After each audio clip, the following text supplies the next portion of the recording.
नुमित्तुदा मागी खोंजल अरोइब ओइना ताकी। Hello guys, are story ना ma'am Taram नोक्चरी ngasisu kanaaguma magi punsida asengba thokiba wari aikoigi channel sida hapiro haibirapodagi aikoina aikoigi wari asi aikoigi channel sida puduna laksabani aikoina wari je lithokchaba matamda soigiba lankibi yarsu ngakpigani aikoina wari si aikoigi channel sida hapchaba matamda kanagumba amatagi mafumda sokadaba amadi kanagumba amatagi mafumda lana khanbagi wakhalonda hapchaba talejade adudi mayam wari si kamaina tawge habadu mayam puna taminarasi.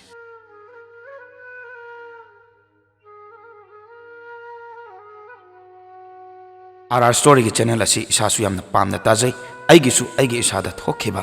यामना नुंगाइखिदबा थौदोकसिंगसा मयामदा share तौजनिंगदुना आइना वारिसे हापचरकपनि नुंसिबिरिरा नुंसिबिद्रिरा आइ हौजिकसु खंगदे adobo नुंसिबदि माना तंबेखिबनि मागा आइगा अहानबा ओइना स्कूलदा थेंगनाखि मागा आइगा class अमतदा तमिनरमे अदसु class 9 दो तसेंगबदि आइदि lump अरापदगी अखोगी बाबागी थबकने यादबना मरम ओइरे हारगा इम्फालदा yum होंगकपन पुनसिगी ओइना अहानबो ओइना माना अंगोंदा नुंसी हायरखिबन अदुदा इमानबिसिंगसु यासिल्लो हायबदगी अय यारमखि अदुबो अइदि याय हायबसिसु करमना हायदोइनो हायब फावबदा खंगलमदि मतमदुदा अखोगी इमुंगी ओइना फोन अमखक्तंग लेरम अदुसु माना इमानबिदगी नंबर लौरगा तौरखि इमानबि अमगा तौरगा तौरकपनि बाबाना नमानबीगी फोन लाएना पिरम अइना हेलो हायबगा माना यारबोना हंगे अइना होय हायना खुम माना फजना हायरो ओना हायरे अदु फावबदा अइदी खंगदना आई लव यू टू हायदना हायरम मासा नोए अइना कैदौरगे हंगबदा माना आई लव यू खक्तंग हायरगसु याबसिबुना हायरक अइना अइदी खंगसु खंगदना हाय तपना तपना तौदना माना अइबु मागी नुंसीबदा उंगाउ हलम स्कूलदा क्लास मानरबनिना अखोई अनी नुंगतीगी उनरम युमदसु फोन दा वारी दुम साने अइसु बाबादा गेम सानादोइने कायन हाइजलगा फोन हेक हेक लौरम मादी मसागी फोन पाइरम तसेंगना अइदी माबु अदुके मतिक नुंगसिरम मागा अइगागी नुंगसिनाबसा खंगदबा कनामता लेते स्कूलदसु लैकाइदसु मरमदि अखोइगी स्कूलसा अखोइगी लैकाइद अइना नुंगसिबा हेनमनगिबदगी माना ऐसा खरा खरा लाइ तोरपदौना तौरखि नुंसिमन बसु यादबजानी नोंमा अखोई स्कूल की पिकनिक चलम चटकदबा नोंमा वाटलिंगैदा स्कूल दा अरेंज तौबगी अखोई पुन्ना स्कूल दा लेरम माना क्लास 10 काबा नुपी अमदा ओनसिन दोना वारी सानबदो अइसु उरम अयमना नुंगाइतबा फावरमखि अदुबु मादी करिसु खंदबदौना अदुम नुपीदोगी मनाक्ता लेरम अखोई खरा स्कूल दा चाक चारजा हाइदुना सार अमना nga लेरुरे तसेंगना अइ चाक थोंबा याम नै mayamna ay thongalo haibadagidi school gi boarding gi cook tuga aiga tawraga chak thonglap ma haibadi aiga nungsinari bado mana aingonda mangonda damcha ko haibadagi damcha koram damcha changaga aingonda yam nungsiba dawna hekta taw aina mabu nungsiman bagi chaiba sungamda ngehak chawminaraga so magi wahay amada sawbajo hekta phagi chak chabada so maga aiga amaga chaminara nongale picnic chatpaduda mana ngarangi class 10 gi nupi duga phaminara me aija sauning mana dilore imana bising disu yamna sorum mana tawrisa usitrini nangsu mabu kawruno na hairame numito aisu mabu kawrumde kaisu khandaba dawna masu leram adubu maingonda yengdabadi ai ngamde thamoidadi yamna kairabani adubu kaisu khandaba sabado ai yamna waram madi nupidugi manakta adum leram ai numito chak fawbada safam khangkide mayam chak chaba toklaga photo namba yaw lam yengba yaw tawraga leram aidi tawfam khangaktabadagidi bus ta kakhatlaga kappaga le aduga damchasa ai amuk thirakpani mana ai kadawrage na hange aina karisu tawde na khum kadawala aino amadugi manakta chalo aigi nakta lakano nang aibu yamna wahalle haina haibani adudasu kasu lanjadabadawna aibu yamna nungsibadawna adum mari sab ai karino mana tawrisa habza ai gyan tadi नुंसिरिरा नुंसिद्रिरा कदौबगी नुपीदुगी मनाक्ता लैरोइनो हंगुरगसु माना थोप मेक्ता खुमक अदुमाइ तौदना हलकपददी आइगा मागसे फमिनरे इमानबिसिंगनदी आइबु यामना सावि माग उमसेनबस अदुबु आइदि माबु यामना नुंसि मतमना सुम हौखिबना class 10 थारमदाय अदवाइदा मासु boarding दा लै आइदि Imangi मपामदा मामो अमगी boarding दा लेरम boarding दुदा लैबा छात्रसिंगसा करिना नु खंगति लाई तोंगबसा यामना तोरम आइदि यामना कि किमंदना आइदि लाइक पाबसु यारमदे अदुदगिदि ꯑꯩꯅ ꯏꯃꯥꯗ ꯑꯩ ꯂꯧꯕ ꯂꯥꯛꯑꯣ ꯑꯁꯨꯝꯅ ꯍꯥꯏꯕꯗꯒꯤꯗꯤ ꯑꯩꯗꯤ ꯌꯨꯝꯗ ꯑꯗꯨꯝ ꯂꯩꯔꯦꯕ ꯏꯃꯥ ꯍꯣꯏꯅ ꯂꯧꯕ ꯂꯥꯛꯄꯗꯒꯤ ꯅꯣꯡꯃ ꯗꯥꯝꯆꯥꯗꯣ ꯐꯣꯟ ꯇꯧꯔꯛꯑꯦ ꯕꯣꯔꯗꯤꯡꯒꯤ ꯃꯃꯥꯟꯅꯕꯒꯤ ꯐꯣꯟꯅꯦ ꯂꯣꯟꯅ ꯄꯥꯏꯔꯤꯅꯦ ꯍꯥꯏꯔꯒ ꯐꯣꯟꯗꯤ ꯃꯥꯒꯤ ꯑꯣꯏꯕꯖꯥꯠꯅꯤ ꯃꯃꯥꯟꯅꯕꯒꯤꯅꯦꯅ ꯍꯥꯏꯖꯜꯂꯤꯕꯖꯥꯠꯅꯤ ꯑꯆꯥꯄꯣꯠ ꯈꯤꯇ ꯊꯤꯜꯂꯛꯑꯣꯅ ꯍꯥꯏꯔꯛꯏ ꯑꯩꯁꯨ ꯀꯩ ꯀꯩꯅꯣ ꯈꯔ ꯂꯩꯔꯒ ꯊꯤꯟꯕ ꯆꯠꯂꯦ ꯑꯗꯨꯒ ꯃꯥꯒꯗꯤ ꯎꯅꯕ ꯐꯪꯉꯛꯇ꯭ꯔꯦ ꯃꯣꯏꯒꯤ ꯋꯥꯔꯗꯦꯟꯗꯨꯅ ꯃꯉꯣꯟꯗ ꯑꯗꯨꯝ ꯄꯤꯔꯝꯃꯣꯅ ꯄꯤꯔꯝꯃꯦ ꯑꯗꯨꯃꯥꯏꯅ ꯇꯧꯗꯅ ꯑꯦꯛꯖꯥꯝꯁꯨ ꯂꯣꯏꯈ꯭ꯔꯦ ꯃꯥꯁꯦ ꯂꯥꯏꯔꯤꯛꯇꯤ ꯌꯥꯝꯅ ꯍꯩꯕ ꯑꯩꯗꯤ ꯌꯥꯝ ꯀꯟꯅ ꯍꯩꯇꯦ ꯃꯔꯛ ꯁꯔꯛꯀꯤ ꯃꯤ ꯑꯗꯨꯒ ꯑꯦꯛꯖꯥꯝ ꯍꯥꯏꯗꯣꯔꯛꯄꯗꯅ ꯃꯥꯗꯤ ꯁꯕꯖꯦꯛ ꯑꯅꯤ ꯐꯦꯜ ꯑꯣꯏꯔꯦ ꯑꯩꯅ ꯁꯦꯀꯦꯟ ꯗꯤꯕꯤꯖꯟꯗ ꯌꯥꯎꯔꯛꯑꯦ ꯃꯥꯗꯤ ꯕꯣꯔꯗꯤꯡꯗ ꯍꯦꯔꯣ ꯀꯨꯝꯂꯤꯉꯩꯗ ꯂꯥꯏꯔꯤꯛ ꯐꯖꯅ ꯇꯧꯍꯧꯗ꯭ꯔꯕꯖꯥꯠꯅꯤ ꯑꯩꯅ ꯃꯉꯣꯟꯗ ꯊꯦꯝꯖꯤꯟꯕꯤꯔꯝ ꯁꯕꯖꯦꯛ ꯑꯅꯤꯗꯨ ꯊꯥꯗꯣꯛꯑꯒ ꯂꯣꯏꯔꯦ ꯀꯥꯏꯅ ꯑꯗꯨꯕꯨ ꯃꯥ ꯑꯩꯉꯣꯟꯗ ꯏꯗꯤ ꯌꯥꯝꯅ ꯏꯀꯥꯏꯈꯤꯕꯖꯥꯠꯅꯤ ꯃꯔꯝꯗꯤ ꯑꯩꯉꯣꯟꯗ ꯑꯦꯗꯚꯥꯏꯁ ꯌꯥꯝꯅ ꯇꯧꯔꯝꯕꯅꯤ ꯐꯦꯜ ꯑꯣꯏꯅꯤ ꯂꯥꯏꯔꯤꯛ ꯀꯟꯅ ꯄꯥꯎ ꯀꯥꯏꯅ ꯑꯗꯨꯒ ꯃꯥ ꯑꯣꯏꯅ ꯐꯦꯜꯗꯣ ꯑꯣꯏꯁꯜꯂꯛꯄꯗꯨꯗꯗꯤ ꯃꯥꯁꯨ ꯏꯀꯥꯏꯕꯖꯥꯠꯅꯤ ꯑꯗꯨꯃꯥꯏꯅ ꯇꯧꯗꯅ ꯁꯤꯒꯤ ꯃꯇꯨꯡꯁꯤꯗ ꯗꯥꯝꯆꯥꯁꯦ ꯉꯥꯏꯍꯥꯛ ꯂꯩꯇꯅ ꯁꯦꯜꯁꯦ ꯍꯪꯉꯛꯄ ꯑꯗꯨꯃꯥꯏꯅ ꯁꯨꯝ ꯇꯧ ꯃꯥꯒꯤ ꯌꯥꯝꯅ ꯍꯩꯕ ꯍꯥꯏꯕ ꯇꯥꯔꯒꯗꯤ ꯃꯤ ꯁꯨꯝꯕꯁꯦ ꯈꯨꯍꯩ ꯑꯃꯅꯦꯕ ꯇꯞꯅ ꯇꯞꯅ ꯇꯧꯗꯅ ꯑꯩꯉꯣꯟꯗꯒꯤ ꯁꯦꯜꯁꯦ ꯂꯧꯊꯣꯛꯑꯦꯕ ꯑꯩꯒꯤ ꯈꯨꯗꯣꯞꯄꯥꯎꯗ ꯕꯟꯗꯥꯟ ꯊꯝꯃꯒ ꯃꯥꯒꯤ ꯁꯦꯜꯗꯣ ꯄꯤꯌꯦꯕ ꯃꯥꯅ ꯍꯟꯕꯤꯗꯣꯏꯅꯤ ꯀꯥꯏꯅꯒ ꯑꯗꯨꯁꯨ ꯑꯩꯅ ꯑꯗꯨꯝ ꯍꯟꯖꯔꯦ ꯃꯇꯝꯗꯨꯗ ꯑꯗꯨꯒ ꯃꯇꯝꯗꯨꯗ ꯑꯩꯁꯨ ꯑꯣꯔꯤꯐ꯭ꯂꯦꯝꯁꯦ ꯌꯥꯎꯔꯝꯃꯦꯕ ꯈꯪꯗꯦ ꯃꯥꯅ ꯑꯩ ꯑꯣꯠꯄꯁꯦ ꯐꯖꯅ ꯑꯣꯠꯄꯖꯥꯠꯅꯤ ꯑꯗꯨꯁꯨ ꯂꯥꯟꯖꯗꯕ ꯁꯥꯔꯗꯅ ꯑꯗꯨꯝ ꯊꯦꯝꯃꯒ ꯊꯝꯕꯤ ꯀꯨꯝꯍꯩ ꯍꯔꯥꯎ ꯂꯥꯛꯄꯗꯁꯨ ꯇꯨꯃꯤꯟꯅ ꯑꯗꯨꯝ ꯂꯩꯈꯤꯕꯅꯤ ꯒꯤꯐꯠ ꯌꯥꯝꯅ ꯄꯥꯝꯃꯨꯕꯒꯤ ꯋꯥꯗꯤ ꯅꯠꯇꯕ ꯏꯃꯥꯟꯅꯕꯤꯁꯤꯡꯗꯤ ꯀꯣꯏꯕ ꯆꯠꯄ ꯌꯥꯎ ꯅꯨꯄꯤꯅ ꯄꯤꯔꯛꯄ ꯌꯥꯎ ꯅꯨꯄꯥꯅ ꯄꯤꯔꯛꯄ ꯌꯥꯎ ꯒꯤꯐꯠꯅꯦ ꯀꯥꯏꯅ ꯑꯗꯨꯃꯥꯏꯅ ꯍꯥꯏꯅꯕꯁꯤ ꯇꯥꯕꯗ ꯑꯩꯁꯦ ꯌꯥꯝ ꯅꯨꯡꯉꯥꯏꯇꯕꯤꯗꯨꯅꯤ ꯑꯩꯗꯤ ꯃꯇꯝꯗꯨꯗ ꯑꯃꯨꯛ 11 ꯀꯥꯔꯦ ꯃꯥꯗꯤ ꯐꯦꯜ ꯑꯣꯏꯕꯗꯒꯤꯗꯤ ꯀꯥꯗ꯭ꯔꯦ ꯅꯣꯡꯃ ꯑꯩꯈꯣꯏ ꯑꯅꯤ ꯎꯅꯔꯝ ꯁꯤꯗ ꯃꯍꯥꯛ ꯑꯩꯒ ꯊꯥꯖꯕ ꯊꯝꯃꯝ ꯑꯉꯥꯡ ꯑꯣꯏꯔꯁꯨ ꯑꯣꯏꯅ ꯑꯩꯅ ꯆꯦꯜꯂꯁꯦ ꯐꯥꯎꯗ ꯍꯥꯏꯔꯝ ꯑꯗꯨꯕꯨ ꯃꯥꯅ ꯑꯉꯥꯡ ꯑꯣꯏꯃꯜꯂꯤ ꯅꯪꯕꯨ ꯅꯨꯡꯉꯥꯏꯅ ꯊꯝꯅꯤꯡ ꯑꯗꯨꯅ ꯊꯕꯛꯀ ꯇꯧꯈꯤꯗꯣꯏꯅꯤ ꯀꯥꯏꯅꯒ ꯌꯥꯝ ꯃꯥꯅ ꯍꯥꯏꯔꯛꯏ ꯄꯣꯠꯅꯤ ꯑꯗꯨꯕꯨ ꯑꯩꯗꯤ ꯋꯥꯔꯤ ꯁꯥꯟꯅꯕ ꯈꯨꯗꯤꯡꯒꯤ ꯆꯦꯜꯂꯁꯦ ꯍꯥꯏꯕꯁꯦ ꯑꯗꯨꯝ ꯍꯥꯏꯔꯝꯃꯤ ꯑꯗꯨꯗ ꯃꯥꯅ ꯌꯥꯝꯅ ꯁꯥꯎꯔꯝꯃꯤ ꯑꯩꯁꯦ ꯌꯨꯝ ꯌꯥꯝꯅ ꯄꯥꯅꯤꯡꯉꯦ ꯀꯥꯏꯅ ꯑꯩꯅ ꯍꯥꯏꯔꯤꯗꯨꯗꯤ ꯃꯥꯒꯤ ꯃꯑꯣꯡꯗꯨꯗꯅꯦꯕ ꯑꯗꯨꯕꯨ ꯃꯥꯗꯤ ꯊꯧꯋꯥ ꯁꯥꯕꯤꯔꯛꯇ꯭ꯔꯦ ꯑꯩꯅ ꯐꯣꯟ ꯇꯧꯕꯒꯤ ꯁꯔꯨꯛꯇꯅꯤ ꯃꯥꯅꯗꯤ ꯁꯨꯡꯇꯧ ꯍꯦꯛ ꯇꯧꯔꯛꯈꯤꯗ꯭ꯔꯦ ꯕꯤꯖꯤ ꯂꯩꯕꯁꯨ ꯌꯥꯝꯅ ꯌꯥꯎꯏ ꯑꯗꯨꯁꯨ ꯑꯣꯂꯥꯏ ꯄꯥꯂꯥꯏ ꯇꯧꯔꯒ ꯉꯝꯅꯕ ꯑꯗꯨꯝ ꯍꯥꯏ ꯑꯩꯗꯤ ꯃꯉꯣꯟꯗ ꯄꯨꯔꯥ ꯉꯥꯎꯔꯕꯅꯦꯕ ꯃꯤꯅ ꯃꯥꯒꯤ ꯃꯔꯝꯗ ꯍꯥꯏꯔꯛꯑꯒꯁꯨ ꯁꯨꯡꯊꯥ ꯍꯦꯛ ꯊꯥꯖꯗꯕꯤꯅꯦꯕ ꯇꯧꯔꯤꯁꯦ ꯅꯣꯡꯃꯗꯤ ꯑꯩꯈꯣꯏꯒꯤ ꯂꯩꯀꯥꯏꯒꯤ ꯏꯃꯥꯟꯅꯕ ꯑꯃ ꯑꯩꯈꯣꯏꯒꯤ ꯀ꯭ꯂꯥꯁ ꯃꯥꯟꯅꯕ ꯗꯥꯝꯆꯥꯒꯁꯨ ꯇꯤꯟꯅꯕꯅꯦꯕ ꯃꯥ ꯑꯩꯉꯣꯟꯗ ꯗꯥꯝꯆꯥꯒꯤ ꯃꯔꯝꯗ ꯐꯖꯅ ꯍꯥꯏꯔꯛꯄꯅꯤ ꯃꯥꯗꯤ ꯃꯣꯏꯒꯤ ꯂꯩꯀꯥꯏ ꯊꯪꯅꯕꯒꯤ ꯅꯨꯄꯤ ꯑꯃ ꯀꯣꯏꯕꯅꯤ ꯐꯣꯟꯗꯒ ꯋꯥꯜꯄꯦꯄꯔꯒ ꯊꯝꯕꯅꯤ ꯀꯥꯏꯅꯒ ꯃꯥꯒꯤ ꯐꯣꯟꯒꯤ ꯁ꯭ꯀ꯭ꯔꯤꯟꯗꯨ ꯐꯥꯎꯕꯗ ꯐꯣꯇꯣ ꯅꯝꯃꯒ ꯄꯨꯔꯛꯄꯅꯦꯕ ꯑꯗꯨ ꯐꯥꯎꯕꯗ ꯑꯩꯁꯦ ꯊꯥꯖꯗꯦꯕ ꯃꯔꯝꯗꯤ ꯏꯃꯥꯟꯅꯕꯗꯣ ꯃꯔꯛ ꯑꯃ ꯑꯩꯉꯣꯟꯗ ꯍꯥꯏꯔꯝꯕ ꯃꯤꯁꯛꯅꯦꯕ ꯑꯗꯨꯅ ꯊꯥꯖꯗ꯭ꯔꯤꯅꯦꯕ ꯑꯗꯨꯒꯗꯤ ꯑꯩꯁꯨ ꯆꯤꯡꯅꯔꯛꯄꯗꯒꯤꯗꯤ ꯗꯥꯝꯆꯥꯒꯤ ꯃꯌꯥꯝꯕ ꯊꯣꯛꯄ ꯑꯃ ꯂꯩ ꯌꯥꯝꯅ ꯐꯕ ꯑꯗꯨꯗ ꯑꯩꯅ ꯍꯪꯉꯦ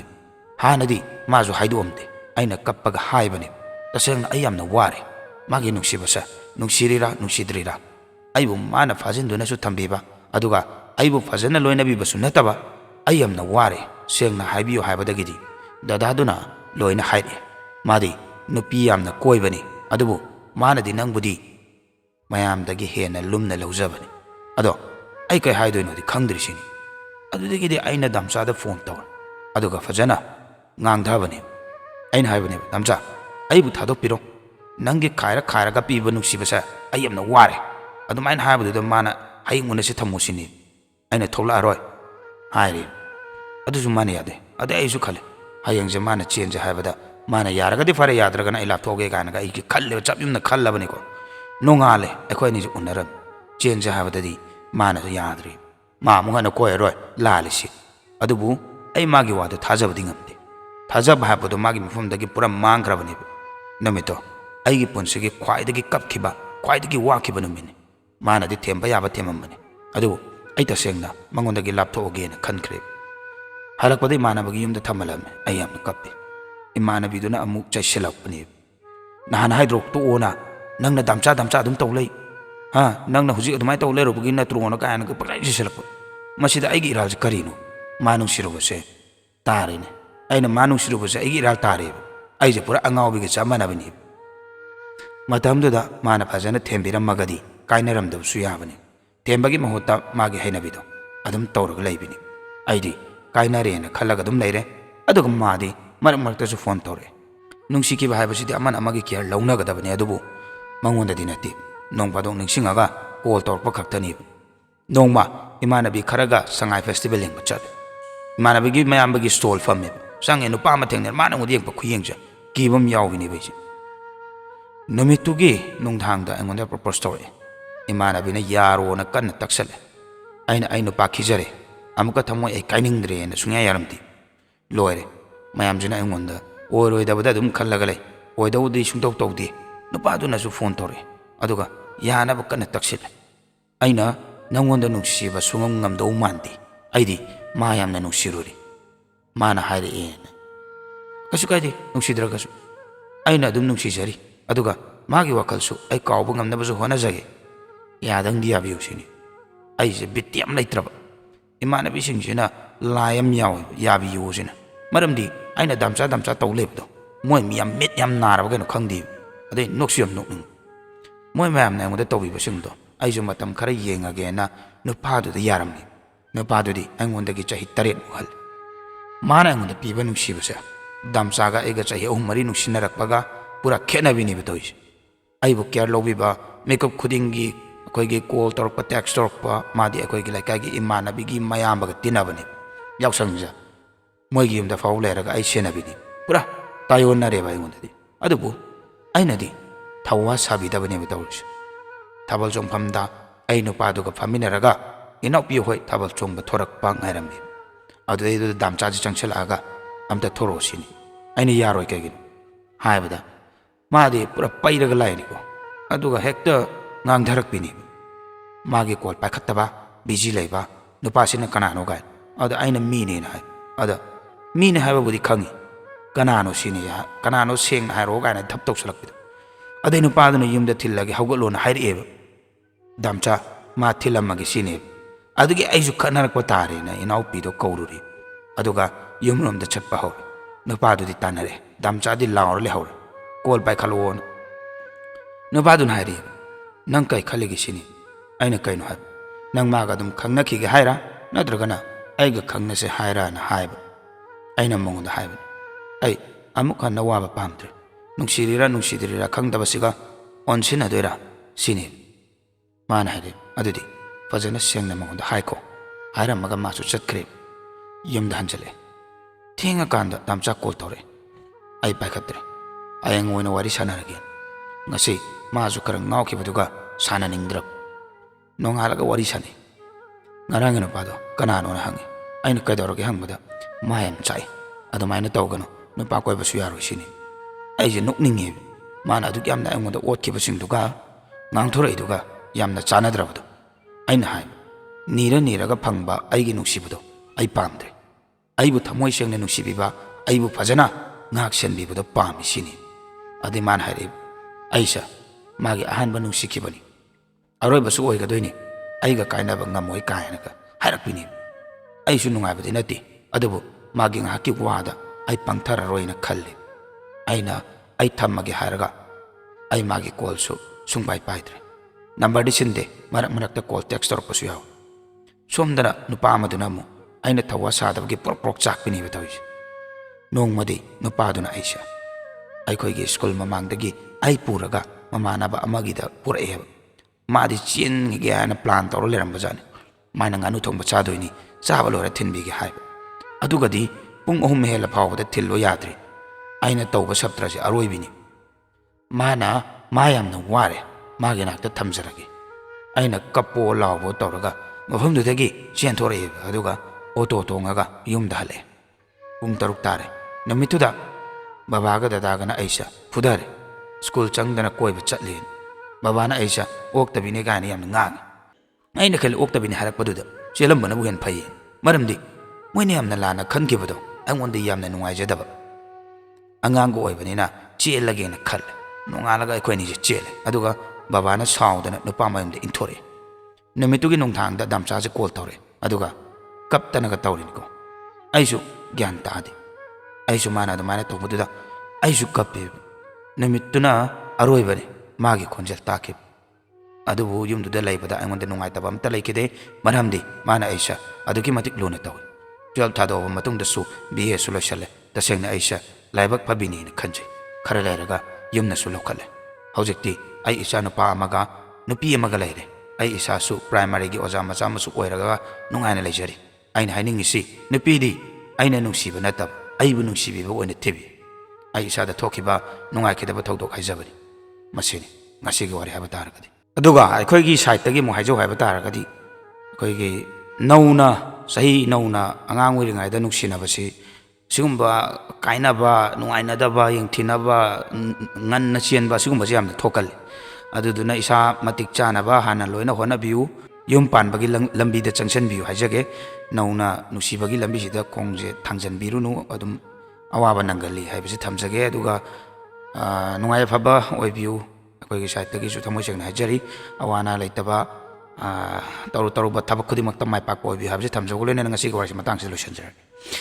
ꯑꯁꯤꯒꯨꯝꯂꯕ ꯑꯁꯦꯡ ꯑꯁꯦꯡꯕ ꯋꯥꯔꯤ ꯑꯩꯈꯣꯏꯒꯤ ꯆꯦꯅꯦꯜꯁꯤꯗ ꯍꯥꯞꯄꯤꯅꯤꯡꯕ ꯂꯩꯕ ꯇꯥꯔꯒꯁꯨ ꯑꯩ ꯅꯝꯕꯔ ꯑꯃꯈꯛꯇꯪ ꯍꯥꯏꯖꯔꯝꯒꯦ ꯃꯁꯤꯗ ꯁꯨꯡꯁꯣꯏ ꯁꯣꯏꯗꯅ ꯄꯥꯎ ꯐꯥꯎꯕꯤꯔꯛꯎ ꯅꯝꯕꯔ ꯑꯗꯨꯗꯤ 9774505165 ꯍꯥꯏꯔꯤꯕ ꯅꯝꯕꯔꯁꯤꯗ WhatsAppꯇ ꯄꯥꯎ ꯐꯥꯎꯕꯤꯔꯛꯑꯣ ꯑꯗꯨꯒ ꯑꯗꯣꯝꯅ ꯏꯅꯤꯡꯂꯤꯕ ꯍꯥꯞꯅꯤꯡꯂꯤꯕ ꯋꯥꯔꯤꯁꯤꯡꯗꯣ ꯑꯗꯣꯝꯒꯤ ꯐꯣꯟꯒꯤ ꯅꯣꯠꯁ ꯇꯩꯊꯣꯛꯄꯤꯔꯦ ꯍꯥꯏꯔꯒ ꯑꯩꯈꯣꯏꯒꯤ WhatsApp ꯅꯝꯕꯔ ꯑꯗꯨꯗ ꯀꯣꯄꯤ ꯄꯦꯁ ꯇꯧꯁꯤꯟꯗꯨꯅ ꯊꯥꯖꯤꯟꯕꯤꯔꯣ ꯑꯩꯈꯣꯏꯅ ꯁꯨꯡꯁꯣꯏ ꯁꯣꯏꯗꯅ ꯑꯗꯣꯝꯅ ꯊꯥꯕꯤꯔꯛꯄ ꯋꯥꯔꯤꯁꯤꯡꯗꯣ ꯑꯩꯈꯣꯏꯒꯤ ꯆꯦꯅꯦꯜꯁꯤꯗ ꯍꯥꯞꯄ ꯉꯝꯅꯕ ꯍꯣꯠꯅꯖꯔꯛꯀꯦ ꯑꯗꯨꯗꯤ ꯉꯁꯤꯒꯤꯗꯃꯛꯇꯗꯤ ꯀꯥꯏꯅꯔꯁꯤ ꯃꯊꯪꯒꯤ ꯋꯥꯔꯤꯗ ꯑꯃꯨꯛ ꯃꯌꯥꯝ ꯄꯨꯟꯅ ꯊꯦꯡꯅꯔꯁꯤ ꯌꯥꯏꯐꯔꯦ